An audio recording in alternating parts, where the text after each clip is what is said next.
Unstoppable God, let your glory go on and on.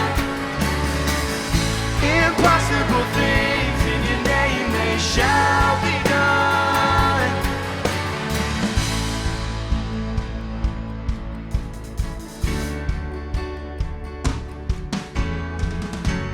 Sing nothing.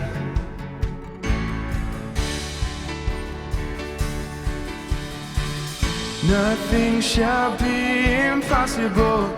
Your kingdom reigns unstoppable. We'll shout your praise forevermore.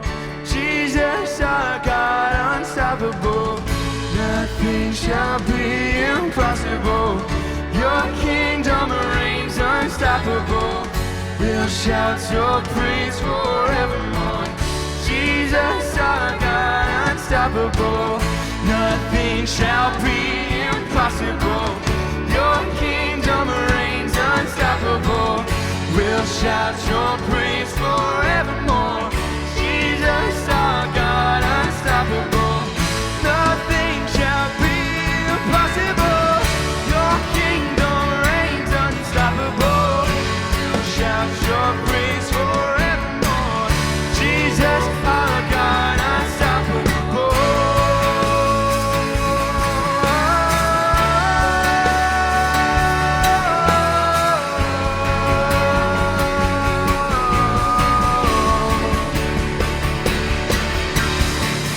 Unstoppable God, let your glory go on and on. Impossible things in your name, they shall be done. Unstoppable God, let your glory go on and on. Impossible things in your name, they shall be done.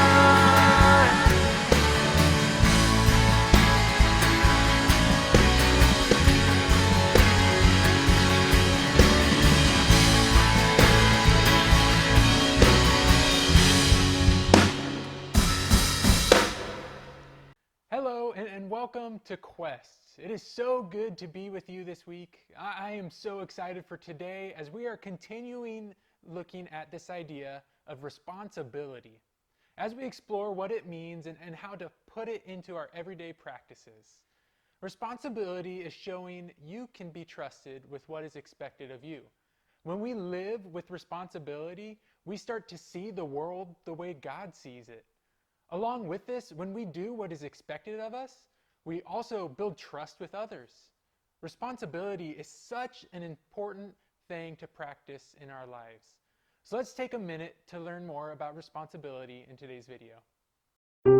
The Bible. It's 66 books of history, stories, letters, and poetry that fit together to form God's one big story. The epic adventure of how He created us and loves us so much that He made a way to rescue us. As we travel through the Bible, from Genesis to Revelation, we discover people who met God and found their lives changed forever. Now, for an amazing story, inspired by the book of Matthew, chapter 25, verses 14 through 30. When Jesus wanted to share truth with the people that followed Him, He often would tell a parable, a story. Here is what the kingdom of heaven will be like. These parables used everyday situations to help people think and understand God's truth for themselves. One day in Jerusalem, Jesus wanted to share a story with His followers. If He told that same story today, it might sound something like this. There once was a man who created the world's most amazing energy bar. Just one bite and I feel like I could leap tall buildings in a single bound. What is even in these? If I told you, I'd have to leave you stranded on top of Mount Everest. The man did such a good job of selling the energy bars, he soon became wealthy. Then one day, he got on a Zoom call with 3 of his top employees. Zane, Ren, Murray, Yes, sir. Right here. Murray, Says he's here. I don't hear him. start your audio, Murray. Oh, hey, I was finishing the movie. I've called you together for an important purpose. I'm going offline. You're what? Completely screen-free. I'm going to travel the world for a while, hike Everest, cross the Sahara, dive down to the Mariana Trench, miles beneath the ocean, all fueled by my energy bar, of course. Dude, that is far out. Literally. The rich man had carefully studied his employees and knew what they can handle. While I'm gone, I'm leaving you in charge of my money. Zane, I'm sending you an encrypted key to access my gold account with 5,000 credits. Oh, excellent. Ren, here's an encrypted key to access my silver account with 2,000 credits. I'm on it. Murray, check your inbox for an encrypted key to my bronze account with 1,000 credits. That's it. That's it. I'm going off the grid. Immediately, Zane accessed the money from the gold account and put that money to work. He hired scientists and designers to create a suction shoe that would keep a rock climber from falling. I call it the fly shoe. The fly shoe sold as nearly as fast as the energy bar. Zane soon made his money back, and more. Ren, meanwhile, made excellent use of the money in the silver account. What does every adventurer need besides fuel and shoes? A friend. So Ren invented a robotic hamster that could travel anywhere an explorer can go, from the highest of mountains to the deepest ocean trench. Soon, robotic adventure hamsters sold as fast as toilet papers. So that left only Murray, who sat looking at the bronze account on his computer screen. Only 1,000? It's like he expects me to mess it up. Well, I'll show him. Ha!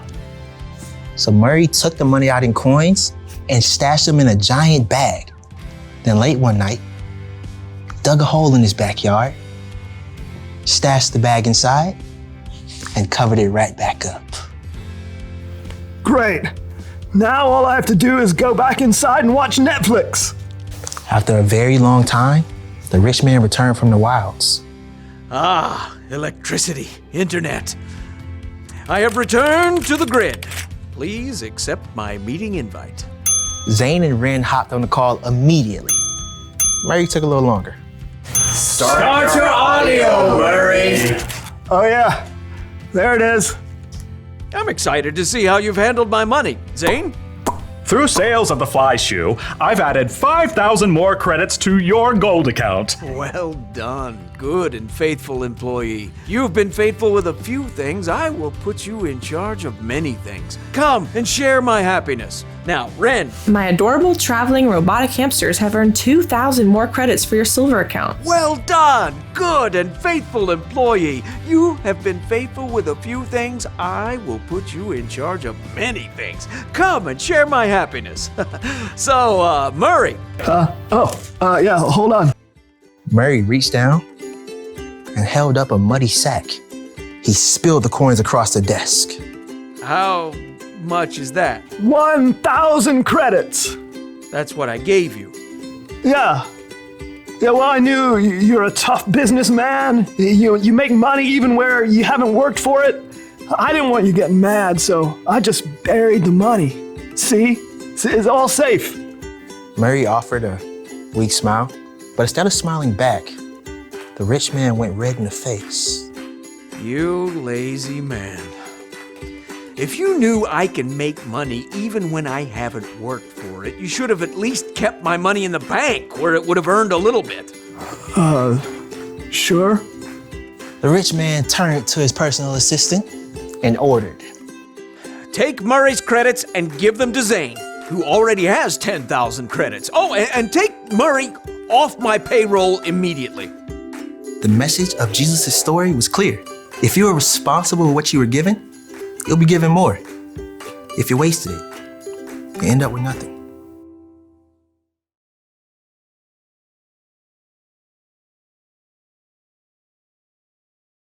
The story Jesus told his disciples reminds me of this month's memory verse, Luke chapter 16, verse 10. Here Jesus says, "Suppose you can be trusted with something very little, then you can also be trusted with something very large." That was definitely true in today's story. Two of the servants were responsible with the money their boss gave them. They worked hard and made even more money, and the boss rewarded them. But the servant who did nothing and buried his gold was sent away. God is like the boss in the story, and we're like those he entrusted with bags of gold. Like the first two servants, we have the option to make the wise choice. We have the opportunity to be responsible and make the most of what has been given to us. That's what is important for us to remember today. Make the most of what you've been given. If you think about it, Jesus made the most of his time with people. He showed love to everyone and helped them understand what's most important to God. Everything we have comes from God, and he wants us to make the most of what he's given us. Whether it's your allowance, your talents, or your friendships, God wants us to make the most of it all. He wants us to use what we have in order to show his love to others. And so this week, I want to encourage you to think about what God has given you and how you can make the most of it. And we'll see you next week.